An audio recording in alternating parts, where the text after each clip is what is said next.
Hello, welcome to Skills for Thinking Technically. This is a lecture on the equals sign. So in the old days, people represented numbers by piles of stones or scratches on a cave wall, and when you got too many scratches in one place, you just represented all those 5 scratches or whatever with a special scratch, a special symbol somewhere else, and that was just shorthand for a bunch of scratches here. Or this pile of stones is denoted by this special different colored stone. And this has been used forever. So Babylonians, they had a base 60 number system where 1 is just a flag, and 2 is 2 flags, and 3 is 3 flags, etc. When you get up to 10, you denote those 10 flags with just one little airplane, and they probably didn't call it airplane, but you can go all the way up to 59 like this. When you get to 60, what they did for 60 was they had a flag, but then there was a little space after it. So if you wanted to do 60, you would do flag space. If you want to do 61, you would do flag space flag. But the problem is flag space flag looks a lot like flag flag if you're not careful with your spaces. And what's worse is flag space space is the number 3600, 60 squared. And that's way different than flag space. So you have to wonder, well, how big are the spaces here? Are we all clear on how big a space should be? Because they hadn't invented the number 0. Yeah, they didn't have a symbol for 0 things. So this introduces all sorts of problems for arithmetic. Just how do you even do multiplication with this system? And it was just supposed to be clear from context, sort of what is the magnitude of the numbers we're talking about here. It didn't scale up well. When people started needing to do more complex math, they needed more complex symbols to denote them. But the amazing thing is how long it took for symbols to actually work their way into mathematical texts. So here's an example from the dawn of algebra. There was an Arabic writer named Al-Khwarizmi who around 800 AD wrote a book called the Compendious Book on Calculation by Completion and Balancing. And you would not guess it from this title, but what it's about is algebra. He's not saying it because, in fact, I think the word algebra comes from his name, but this is a book on if you have some sort of equation, some sort of x squared plus bx plus c or whatever, how can you solve for x? And the amazing thing, so on the left is the original Arabic, on the right is the 1831 translation, and what you'll notice is there are not a lot of equations, and he did his math in words. He just wrote out what what this is equal to this. So, for instance, he said you divide 10 into 2 parts. So multiply one part by itself, it will be equal to the other taken 81 times. What this is in the way that we think about math is you take 10 into 2 parts. So there's one part it's maybe size x, the other part is size 10 minus x. You take the 10 minus x, multiply it by itself, so that's 10 minus x squared, and that is equal to 81x. So he's stating some equation. He's saying some equation, and then he proceeds to go on to try to solve this equation for x. He says if there's some number x here that's between 0 and 10, and I have this and it satisfies this equation, how can I solve for it? And he proceeds by saying, well, you do 10 minus the thing multiplied by itself, so 10 minus x squared is 100, and he's just multiplying it out. 100 plus a square less 20 things. So let me just show you what this is in algebra, in modern math. You take the thing multiplied by itself, and that equals 100 plus a square, that's x squared, minus less 20 things, minus 20x, and this is equal to the 81 things from before. So he's going to proceed to solve for x, but he's going to say it in all these words. And the amazing thing is, so this takes a long time to write, and it wasn't until 700 years later that a guy named Robert Record, in an algebra book called The Whetstone of Wit, he got tired of writing is equal to all the time. He was writing all this math, all by hand, all longhand, and here is the part in his book where he says, I'm tired of writing these equal signs. This is Old English, it's impossible to read, so here's the translation. He says, to avoid the tedious repetition of these words is equal to, I will write instead a pair of parallels or Gemini lines of one length like this, because no two things can be more equal. So he's just saying whenever I write this, it's just shorthand for the words is equal to. So this is the first big takeaway here. The symbol equals is just shorthand for is equal to. So what we'd say is the area of a square is equal to the square of the side length. And you can do even more with this. What else can we use as shorthand? Well, gosh, I'm sure tired of writing the area of a square. And so maybe I can just write A. And maybe I'm tired of writing the side length, so I'll just write S. And maybe I can have some sort of notation, some sort of convention for, instead of having to, because I'm doing all this squaring of things, I'm multiplying things by themselves all the time, I'll just have shorthand for what it means to square something. So this then boils down to A equals S squared, those 4 characters, and all that is all those 4 characters have plain English phrases that they stand for. And so when I look at that equation, what I'm supposed to translate, what the reader is supposed to translate in his or her head is the area of the square is equal to the square of the side length. So it's all just abbreviations.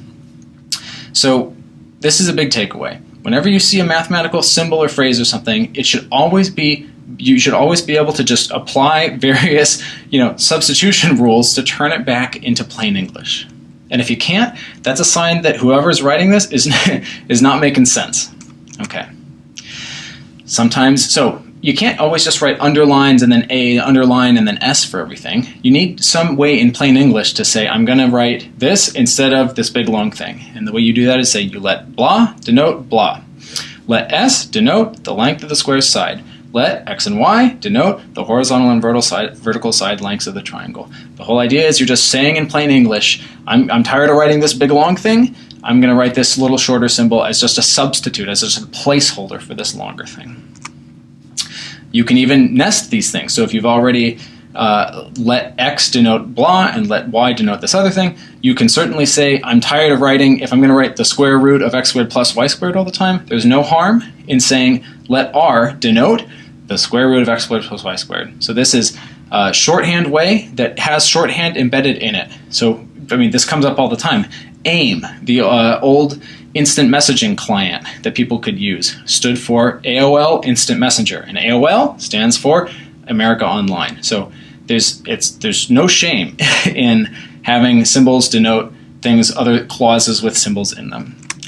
And this happens so often, it's so valuable to be able to do this kind of shorthand substitution, that we have a special shorthand for the shorthand itself. Instead of saying let X denote Y, you just write X : Y. This symbol : equals is totally different than equals. They are just 100% different symbols. The equals sign is for asserting a relationship between the thing on the left and the thing on the right, that relationship being they are equal.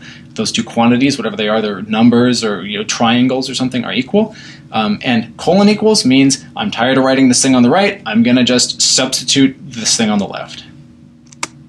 So, for instance, the phrase in the middle of there, let R denote blah blah blah, is you can write this in shorthand, it's shorthand for shorthand, as R : equals the square root of X squared plus Y squared. And by the way, bonus tip, this square root symbol here, the whole place that comes from is people got tired of writing the square root of. They needed, and that's the reason it looks like an R, is because people wrote square root of blah, and then they just wrote root of blah, and then they just wrote R of blah, and then they just sort of had the R go over them. So even that is shorthand. We're seeing the product of people being lazy for hundreds of years. Okay. Equals and : equals are totally different symbols. Let R denote the square root of X squared plus Y squared. And if you have a rule for what square root looks like, then it looks like this. Let R denote this thing here, this symbol and these bunch of symbols, and you know how to turn those symbols into plain English. So as we were just seeing, let R, so R : equals blah, so that's just the same as let R denote blah. Fine. This is all in the name of saving writing because I'm so lazy. But the problem is that people do not use : equals. : equals was like lost in the sands of time or something. I have no idea why people don't use it, but what they write is just equals. They don't write : equals. And this produces the most bizarre confusions. What people write is this. They say, let R equal this thing. And we're so used to talking like that and saying that we've lost we've lost any sort of inkling that this is actually a weird thing, that this is actually a perverse use of symbology. And so all of this red here with the Doge and the confusing and everything is meant to sort of indicate, like, do not write this. This is perverse. Because what's happening is you're saying let R is equal to this thing with the square roots. And that is so confusing. It's not clear whether you're introducing a new symbol, R, because you're lazy and you don't want to write this big long thing, or you are asserting an equality. You're asserting that two things have the same value. So this gets into all sorts of trouble.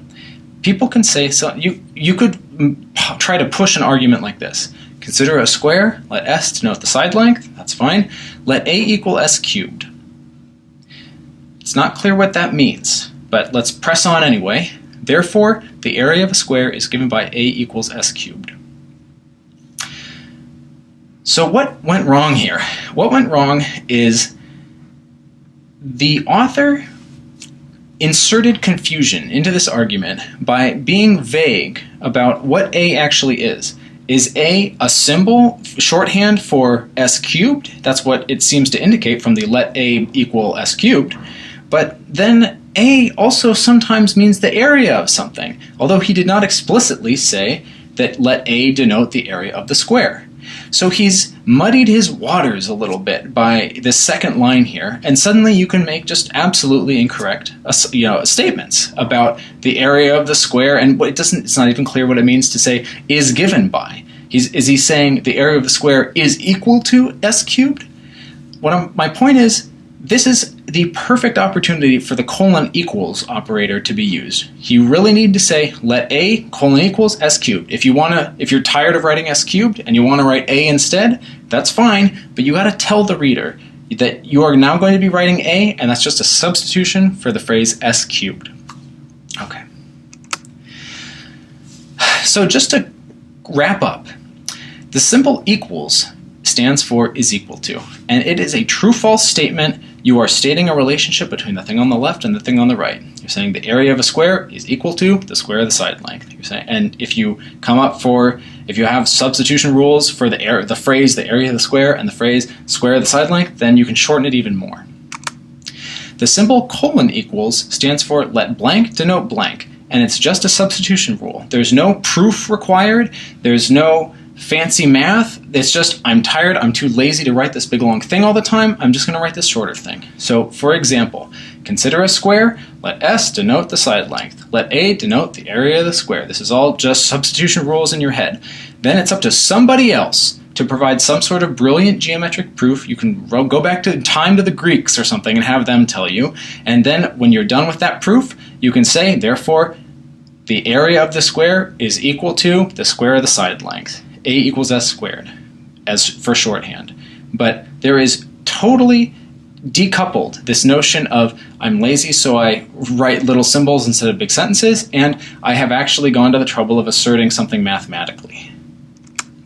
In conclusion, symbols are good because they save writing, and that's nice because we can communicate more effectively. And every symbol stands for some words. The equal symbol stands for is equal to. The colon equal stands for let blank denote blank. And they are totally different, and all sorts of confusion can arise if you are not careful. And when you are reading other people's work, whenever you see an equal sign, you should think, does he mean equals? Is he asserting a statement, a true-false statement between the thing on the left and the thing on the right? Or is he defining new symbols because he's going to use them for something else later? So it is totally vital to keep track of those between those two things. And almost nobody uses colon equals, so we all have our work cut out for us. Thanks a lot.